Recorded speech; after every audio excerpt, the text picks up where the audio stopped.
Irmãos, então vamos abrir a palavra de Deus em Filipenses, do capítulo 2. Nós vamos ver do verso 1 ao verso 8. Filipenses 2, do verso 1 ao 8. A gente vai concluir com uma segunda passagem, mas a gente fala depois e dá tempo de encontrar. A igreja vai ver, se a igreja vem acompanhando aí a IBD, né? A gente vem falando, o pastor vem fazendo uma série de estudo. Sabia que estava faltando alguma coisa. Amados, antes de começarmos com a palavra, a irmã Leda precisa nos dar um aviso. Ainda bem que ela levantou a mão ali. Boa noite, igreja. Sobre o Natal das Crianças, né? O pastor Gilson tem falado que as pessoas que puderem levar o ofício na empresa para poder estar pedindo doações para o Natal das Crianças. O Natal das Crianças é para as crianças carentes, né? A gente vai trabalhar evangelismo com as crianças. Daí, irmãos, a gente conversou e pensou, aquele irmão que quiser colaborar com bala, panetone, doces, os doces que o irmão puder colaborar, no próximo domingo a gente vai ter uma caixa, num cantinho aqui, você chega com o seu doce, seu panetone, pode pôr na caixinha. Então, toda a igreja pode colaborar. Então, esse trabalho evangelístico é, como o pastor falou, toda a igreja pode ajudar, tá bom? Esse é o aviso. E sim, é Parelheiros e Barragem. A gente vai fazer em Parelheiros, pela manhã e à tarde no Barragem. Então, essas doações que a gente vai receber vai ser dividido para as duas igrejas, tá? Obrigada. Glória a Deus. Então, irmãos, a gente falava que a gente vem fazendo, se os irmãos vêm acompanhando, aquela série de estudos na IBD a respeito de mandamentos recíprocos. Se vocês observarem nas redes, aí a gente vem fazendo devocionais e o assunto segue na mesma linha. Essa leitura de Filipenses também segue nessa linha. Então, Filipenses capítulo 2, do verso 1 ao 8, que a gente faz a leitura agora.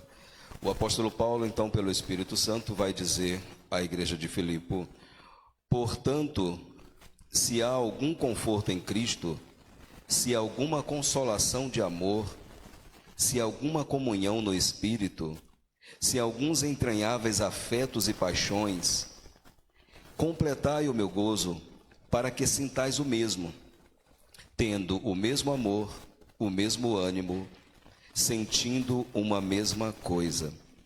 Nada façais por contenda ou por vanglória, mas por humildade. Cada um considere os outros superiores a si mesmo. Não atente cada um para o que é propriamente seu, mas cada qual também para o que é dos outros. De sorte que haja em vós o mesmo sentimento que houve também em Cristo Jesus, que, sendo em forma de Deus, não teve por usurpação ser igual a Deus, mas esvaziou-se a si mesmo, tomando a forma de servo, fazendo-se semelhante aos homens, e achando-se na forma de homem, humilhou-se a si mesmo, sendo obediente até a morte, e morte de cruz. Oremos, irmãos. Deus Pai Todo-Poderoso, Criador do céu e da terra, eis aqui novamente a Tua igreja, papai, para Te cultuar, para Te louvar. E então nós acabamos de ler a Tua palavra, Senhor. E o que nós Te pedimos nesse momento, além de Te agradecer por tudo, é que o Senhor faça com que essa palavra realmente entre em nosso coração, modifique a nossa mente, e que nós possamos praticá-la, Senhor, em nossa vida, no dia a dia. Por mais difícil que seja, humanos, pecadores e carnais que somos, mas que o Senhor nos faça, Senhor, trazer esta palavra como uma palavra viva para a nossa vida, para o nosso dia a dia, para a vivência com os nossos irmãos, com os nossos próximos, com os nossos cônjuges e filhos, com toda a nossa família, com nossos vizinhos, enfim, papai, em toda a nossa vida.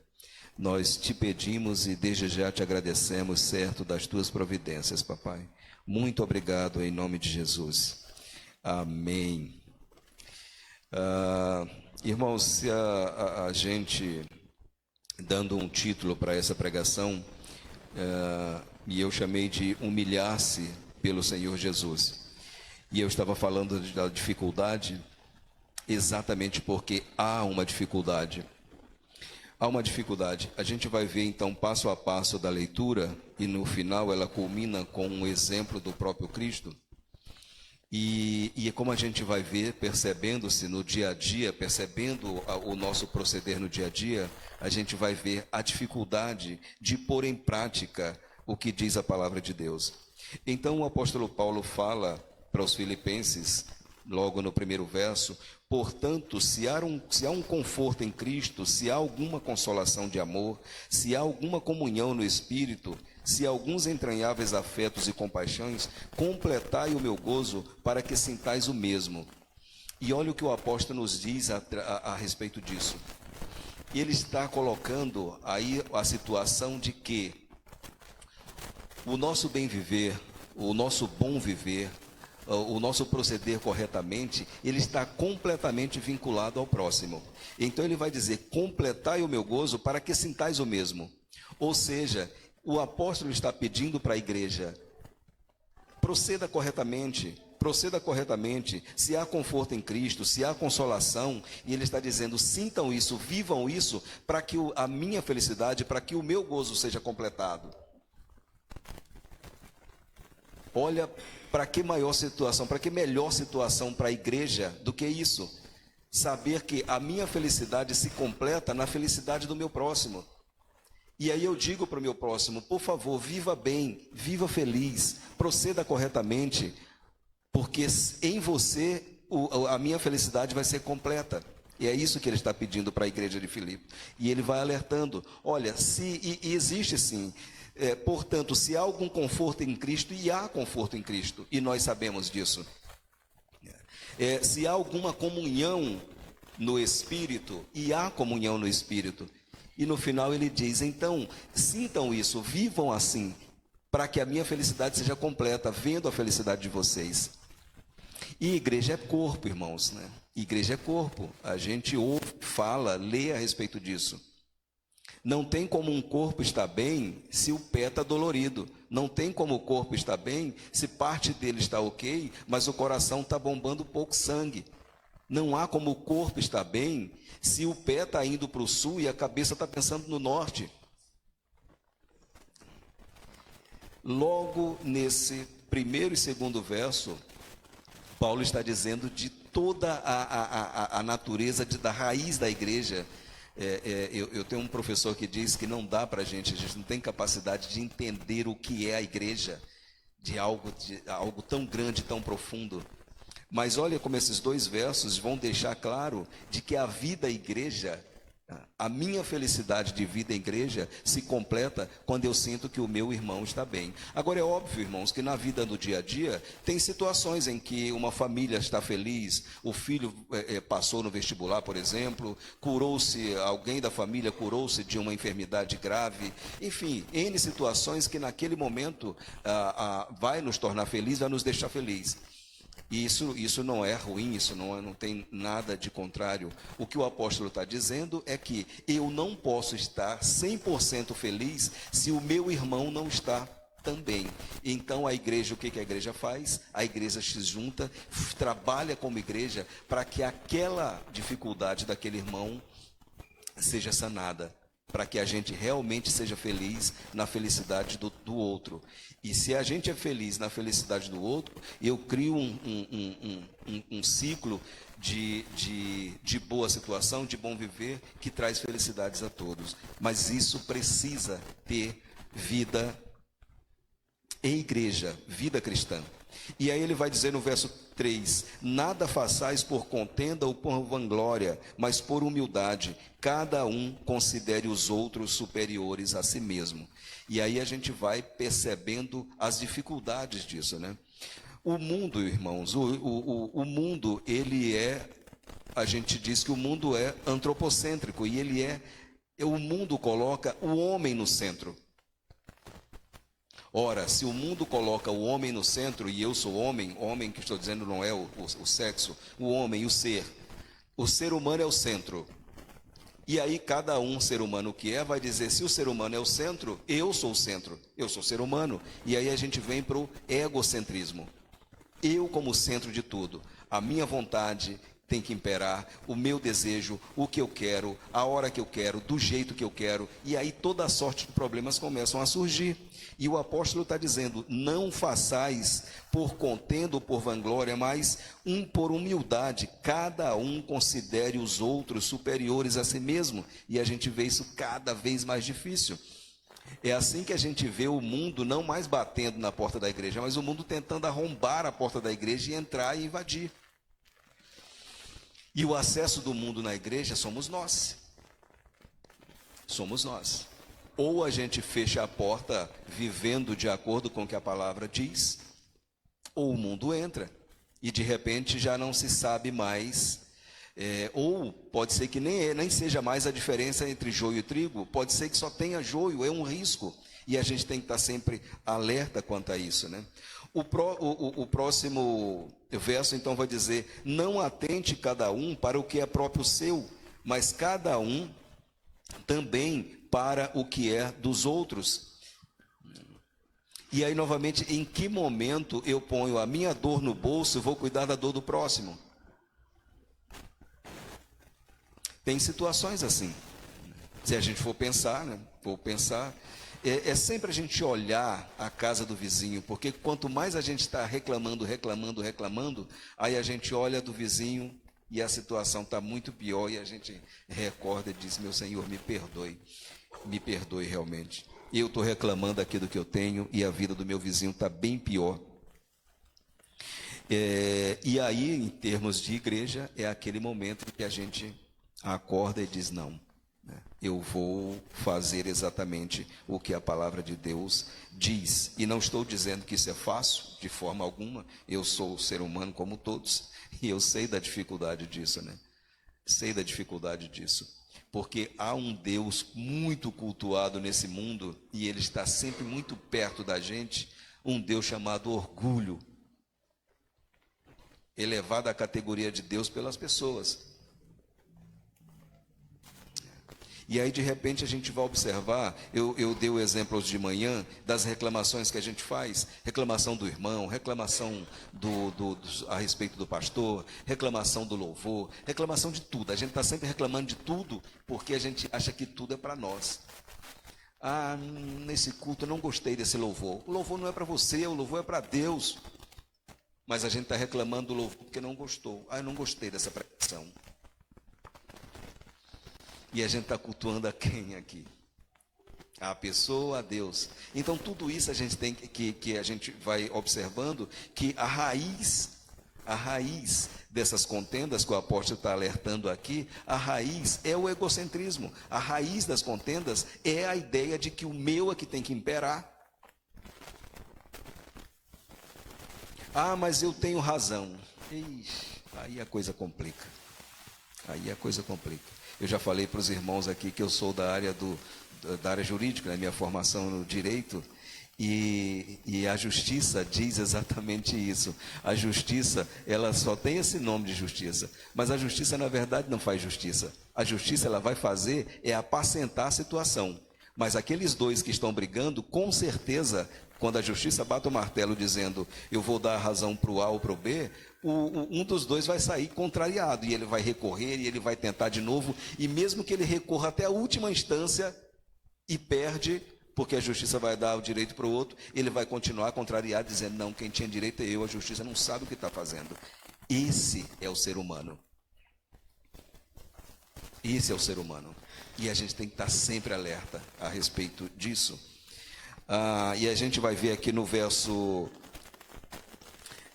5, de sorte que haja em vós o mesmo sentimento que houve também em Cristo Jesus, que sendo em forma de Deus, não teve por usurpação ser igual a Deus, mas esvaziou-se a si mesmo, tomando a forma de servo, fazendo-se semelhante aos homens e, achando-se na forma de homem, humilhou-se a si mesmo, sendo obediente até a morte e morte de cruz.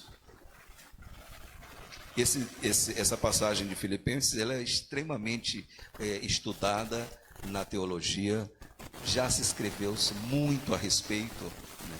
E eu sou do entendimento de que a gente nunca, pela nossa capacidade humana, pela nossa capacidade de entendimento, a gente nunca vai conseguir saber exatamente a grandiosidade disso, porque a gente está falando que o nosso Deus Todo-Poderoso, Criador do céu e da terra, que pelo poder da sua palavra criou tudo o que a gente consegue ver, esse mesmo Deus se fez carne. Ele veio para essa terra. Se vocês imaginarem, pensem em Deus, pensem no nosso Jesus na terra. Ele precisou de alguém para dar banho nele, ele precisou de alguém para trocar a fralda, ele precisava tomar banho, ele precisava comer, ele sorria, ele chorava. Um Deus todo-poderoso se fez carne e habitou entre nós. E nós sabemos, só para vocês entenderem, irmãos, nós temos momentos de intimidade que são só nossas, que a gente não conta para ninguém, porque a gente acha, olha, nossa, isso é tão desonroso, que eu não vou contar para ninguém, nem vou deixar ninguém ver. Nosso Cristo se fez homem, se fez carne igual nós, passou por mesma situação. Se ele não tomasse banho, em algum momento alguém ia dizer, Senhor, está na hora de um banho aí que a coisa está ficando feia. Porque ele tinha corpo igual nós. E a gente não tem essa ideia do tamanho disso. Mas olha, se a gente está falando em humilhar-se, se a gente está falando em eu preciso me mostrar inferior ao meu próximo, se a gente está falando em humildade, para que maior exemplo de humildade do que esse? Um Deus todo-poderoso que fez tudo o que há neste mundo, ele se fez carne, ele se humilhou. E aí é onde eu falava que ia fazer uma outra leitura para a gente ir concluindo, e aí a gente voltar com o pessoal da banda. Eu então falo para os irmãos abrir a palavra de Deus então em João, o Evangelho de João, no verso 13, no capítulo 13, verso 3 ao 5. João 13.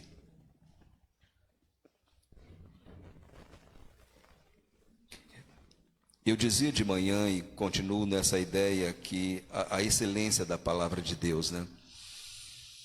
A palavra de Deus, e a gente vai estudar, Deus vai nos dizer das nossas necessidades. Ele vai dizer os problemas que vão surgir dessa nossa necessidade. Ele vai dizer como nós devemos proceder com esse problema que vai existir. E ele vai dizer como nós conseguimos nos safar, como nós conseguimos conviver com essas dificuldades. Está tudo na palavra de Deus. Eu faço uma comparação. Os irmãos, imaginam, o irmão comprou um produto carérrimo aí para casa, um produto eletrônico para casa. E aí, está lá um recadinho no cabo de ligar na tomada dizendo, antes de ligar, cuidado, leia o manual.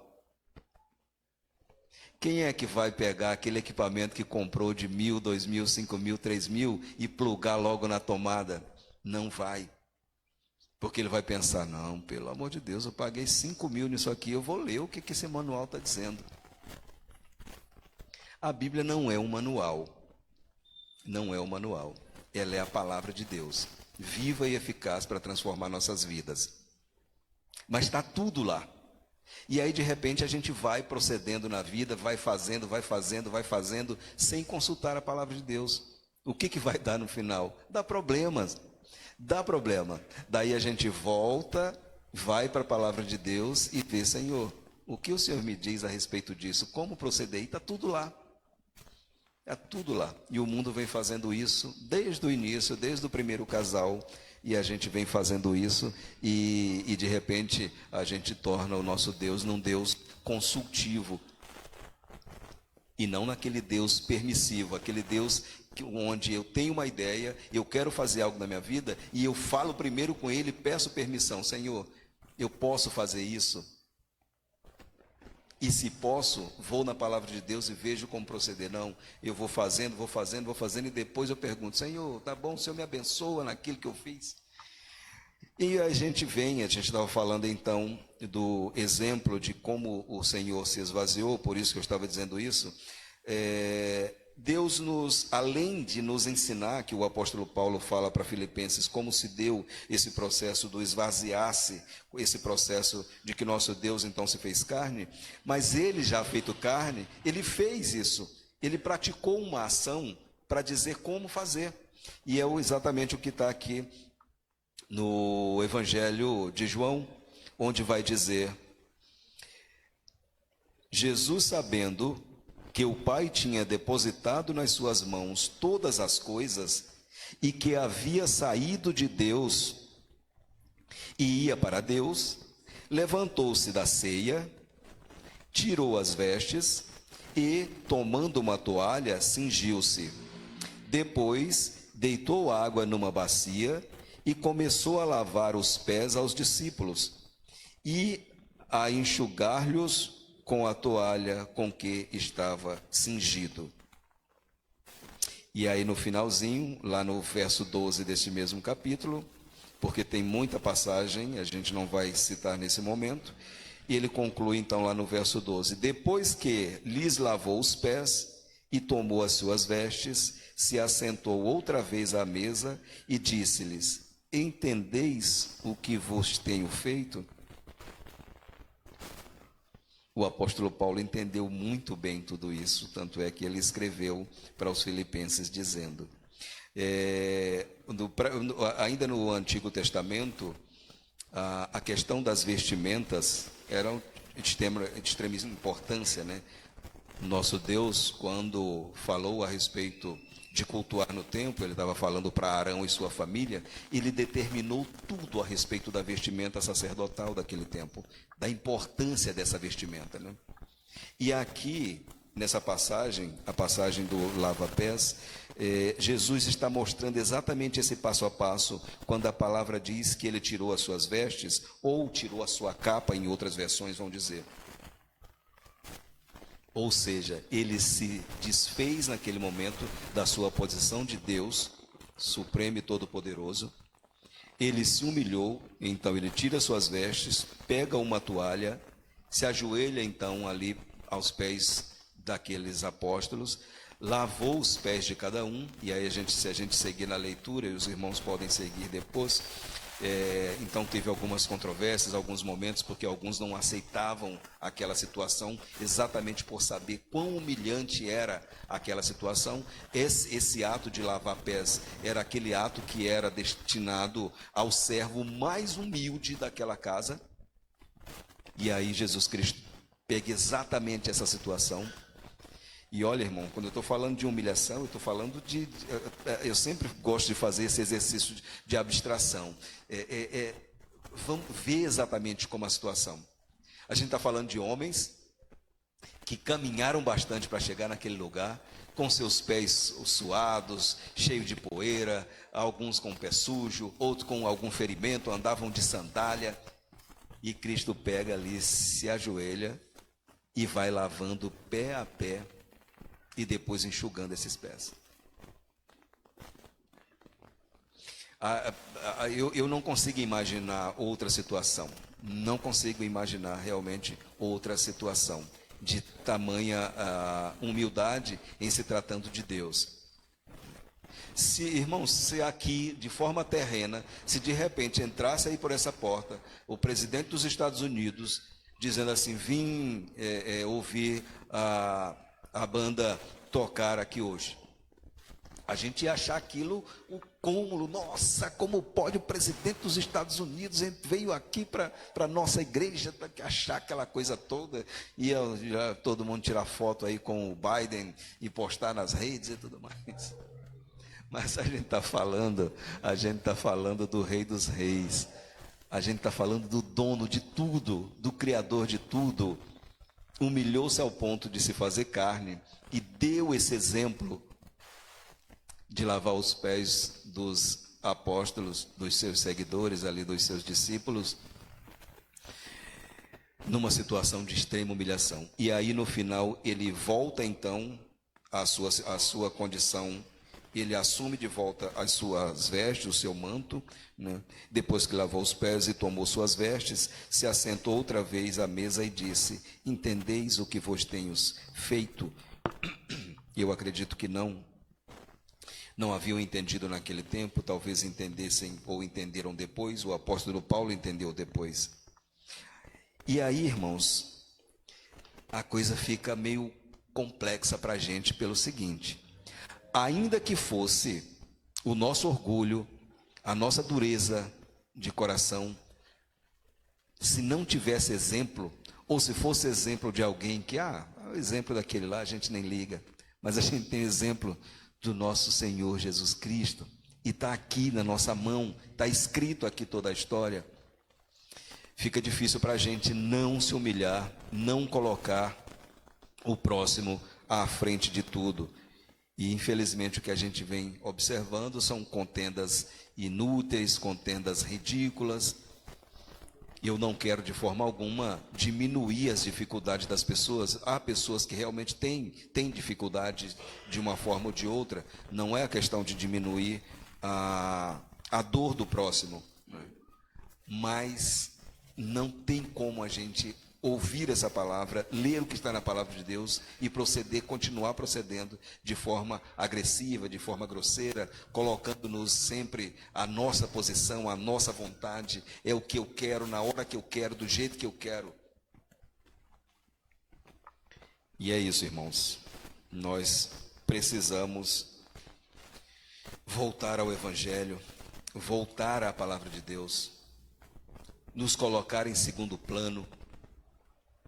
E entenda, a perfeição da palavra de Deus é exatamente essa. Quando eu digo me colocar em segundo plano, o mundo ensina o contrário.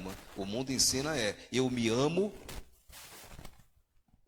e aí como eu me amo, eu saio aí amando os outros. E o que é o contrário? Eu amo meu próximo, que amará o seu próximo, que amará o seu próximo, que amará o seu próximo, e criará um ciclo perfeito.